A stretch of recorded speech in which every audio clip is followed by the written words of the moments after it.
Halo dengan Bang Review di sini. Jadi tepatnya 7 tahun yang lalu aku mulai kerja ya. Ya setelah aku lulus kuliah di jurusan tata kota, aku cari kerja dan langsung dapet, dan ya itu merupakan kerjaan pertamaku. Ya jadi dulu kerjaanku adalah seorang game designer game-game mobile ya di Jogja, dan setelah aku kerja kurang lebih 3 tahunan ya, 3,5 kalau nggak salah ya, aku keluar. Ya aku resign ya karena aku capek. Dan akhirnya ya sekarang kerjaanku ya ini ya, nge-YouTube ini ya, bikin video-video review gadget sama ini itu anu. Anyway, gaji pertama aku dulu di sana seingatku adalah 1,8 juta, dan duitnya aku pakai buat beli suatu gadget. Ya bisa dibilang gadget tersebut merupakan gadget ya idaman lah, dan merupakan gadget termahal yang aku beli pertama kali ya. Di mana gadgetnya? Gadgetnya ada di situ. Aku ambil dulu ya.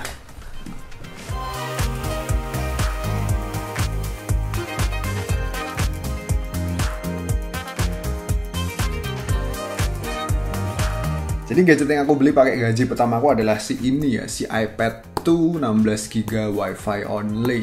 Ini kondisinya second sih pas aku beli, tapi kondisinya masih mulus banget ya, sampai sekarang juga masih mulus. Dulu kata sellernya ini merupakan bekas hadiah lomba apa gitu. Dia nggak butuh terus dia jual dengan harga yang cukup murah sih. Harganya dulu seingatku di 2,7 juta, ya nggak nyampe 3 juta lah. Ya lagi-lagi aku bilang termasuk murah, dulu kayaknya pasaran tuh 3,5 ya 3 jutaan lah. Mungkin orangnya lagi ini ya butuh duit kali ya. Dan kisahnya dulu ini aku COD di Indomaret ya, pagi-pagi sebelum aku kerja mampir Indomaret, terus ketemuan aku bayar secara cash ya. Ya aku ambil duit dulu di ATM. Ya mau bayar transfer dulu belum wayahe ya. Dan emang kalau ngelihat gajiku dulu yang 1,8 juta, duitnya emang belum cukup ya. Jadinya aku ngambil duit dari tabunganku buat nambahin. Jangan ditiru ya. Duitnya pas-pasan tapi nekat beli gadget yang mahal. Itu tidak baik ya, tidak bijak. Dan sedikit cerita, setelah aku beli doi, aku langsung ngantor ya. Aku ngantor, ternyata di SMS sama sellernya ada foto-foto yang belum di backup ya, belum dia copy. Terus ya aku copy semuanya ke PC, terus aku email ke orang ya. Habis itu baru aku reset. Dan bisa dibilang ini merupakan tablet pertamaku sekaligus gadget Apple pertamaku juga. Ya rasa penasaran yang menjadi alasan utamaku terhadap produk-produknya Apple ya, karena kan kalau kita ngelihat spek di atas kertas, speknya ini termasuk bisa dibilang rendah ya kalau di-compare sama kompetitornya yaitu para Android. Mindsetnya adalah pengennya spek jeruan yang kencang, kemudian harganya murah, sektor lainnya nggak begitu diperhitungkan ya. Mindsetnya pemikirannya masih sempit ya dulu ya, karena aku experience-nya juga masih dikit. Nah yang bikin aku heran setelah aku punya iPad ini adalah ternyata dengan spek yang kayak gitu, yang cuman kayak gitu, doi bisa jalanin semuanya dengan lancar ya. Navigasi sana sini lancar, kemudian jalanin aplikasi-aplikasi lancar, terbilang smooth pada zamannya ya. Buat ngegame ini itu minim banget masalah, nggak kayak kompetitornya Android yang dulu tidak menyenangkan ya. Kalau kita flashback beberapa tahun yang lalu, ya mungkin 10 tahun yang lalu, kan kita tahu bahwa Android itu tidak optimize ya. Makanya banyak hadir video-video oprek biar lebih kencang lah, biar lebih inilah itu segala macam. Kalau sekarang Android udah sangat optimize, sudah sangat baik ya. Nggak perlu dioprek, udah tinggal pakai aja, udah lancar, enak lah. Dan berkat experience yang aku dapetin dari iPad ini, intinya aku dapet hidayah ya. Ternyata spek di atas kertas, angka-angka yang gede itu tidak segalanya ya, karena ada variabel lain kayak misalnya sistem operasi yang diusung, ini kan pakai iOS, adanya optimisasi yang lebih baik, kemudian ya macam-macam ya, ada banyak faktor lainnya. Intinya dulu antara Android dengan iOS itu user experience yang diberikan sangat berbeda ya. Di iOS dulu terasa lebih seamless ya, lebih smooth lah. Kalau sekarang aku rasa antara keduanya performanya ya mirip-mirip lah ya, 11-12 lah. Nggak terlalu beda signifikan kayak dulu. Tapi yang bikin aku rada sedih adalah semenjak doi ini dapat update iOS 9, performa yang diusung menjadi lemot. Yaitu merupakan suatu kesalahan fatal dari Apple ya, dan berkat hal tersebut banyak meme, banyak orang yang nyindir Apple di jagat maya ya, sampai sekarang juga masih sih. Dapat sistem update konsisten malah jadi lemot ya, itu sih dulu ya, kalau sekarang sih aku rasa udah enggak. Dan lesson learn, Apple juga sebenarnya sempat ngasih beberapa updatean buat doi biar performanya rada mendingan ya. Ya emang rada mendingan, tapi itu udah enggak kayak dulu lagi sebelum doi pakai iOS 9 tadi ya. Sebelumnya kan jauh lebih enak. Dan apakah tablet ini masih usable, masih relevan di zaman now? Aku bahas sedikit tentang speknya ya. Overall speknya pastinya udah sangat jadul ya.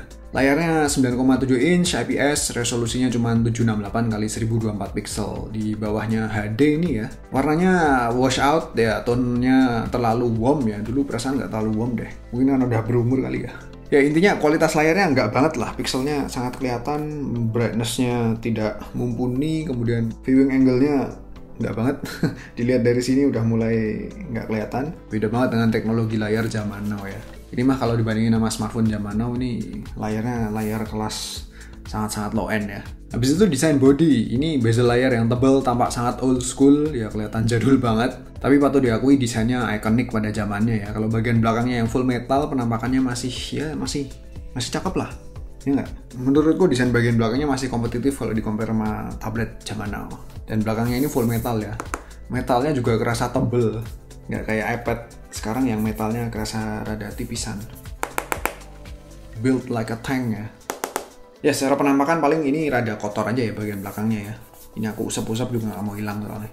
Kelengkapan fitur fingerprint mana ada ya. Face ID juga nggak ada. Zaman dulu belum ada Face ID ya. Jadinya ya untuk security pakai pin. Dan colokan buat ngecas wujudnya kayak gini ya. Ini colokannya jembar banget. Ini namanya apa nih? Namanya Apple 30 pin ya. Yang lighting kan belum ada waktu itu. Dan colokan kayak gini udah nggak dipakai pada produk Apple zaman now ya pastinya ya. Slot SIM juga nggak ada karena ini yang versi Wi-Fi. Terus slot micro SD ya apalagi nggak ada juga ya. Ini kan Apple ya, dari dulu nggak pakai slot micro SD karena bikin lemot. Emangnya Android ya. Dan untuk kapasitas storage segitu 16 GB ya, kalau buatku zaman now sangat-sangat kurang ya. Zaman now ini ya orang-orang udah pada ambil foto dengan megapiksel yang gede banget. Kemudian ada video 4K juga, kalau ditaruh di kapasitas 16 GB tentu udah langsung turah-turah ya, udah luber-luber ya. Dan ngomong soal foto ya, kamera belakangnya cuman 0,7 MP, sedangkan kamera belakangnya VGA doang. Wow. Hasil fotonya ya kayak gini, aku sempat foto-foto bentar tadi.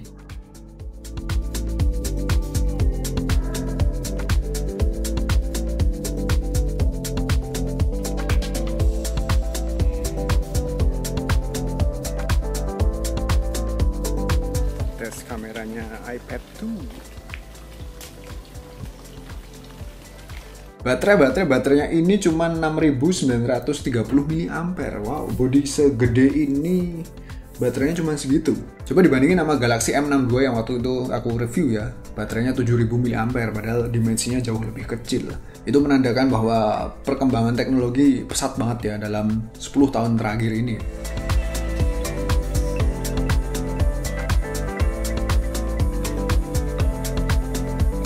Anyway, kesimpulannya, jadi spek yang diusung si iPad ini pastinya udah kagak relevan di zaman now. Buat dipakai juga udah kagak layak ya, karena doi ini udah tidak disupport lagi OS-nya. Doi kan stuck di OS iOS 9 ya. Yang lucu adalah kalau kita buka App Store, maka banyak aplikasi yang tidak kompatibel ya, karena doi mengusung iOS yang lawas. Di-download nggak bisa. Mau buka YouTube yang muncul malah blank kayak gini. Mau buka aplikasi-aplikasi lainnya ada tanda tidak supported. Mau streaming Netflix ya lagi-lagi tadi nggak bisa di-download. Ya jadi buat apaan tabletnya ini? Buat browsing masih bisa lah ya. Aku coba browsing tapi kadang-kadang gambarnya suka nggak muncul entah kenapa. Jadi tablet ini ya paling layak buat dipakai sebagai telenan ya. Telenan mahal. Kalau nggak buat ini ganjel pintu.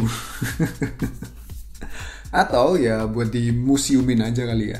Buat pajangan di Figura kayaknya bakal kelihatan cakep ya. Barang langka coy. Ada yang masih punya iPad kayak gini silahkan komen ya.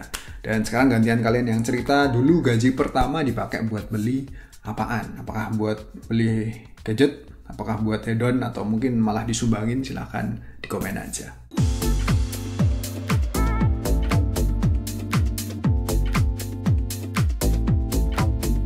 Yes, gitu aja sedikit sharing gue terhadap gadget yang aku beli ketika aku gajian untuk pertama kali. Ini aku sambil ngomong bayi ya. Thank you for watching. Jangan lupa untuk follow juga IG sama Twitter @bangreview, dan sampai jumpa lagi pada video selanjutnya. Ya baru bangun ya, belum sarapan.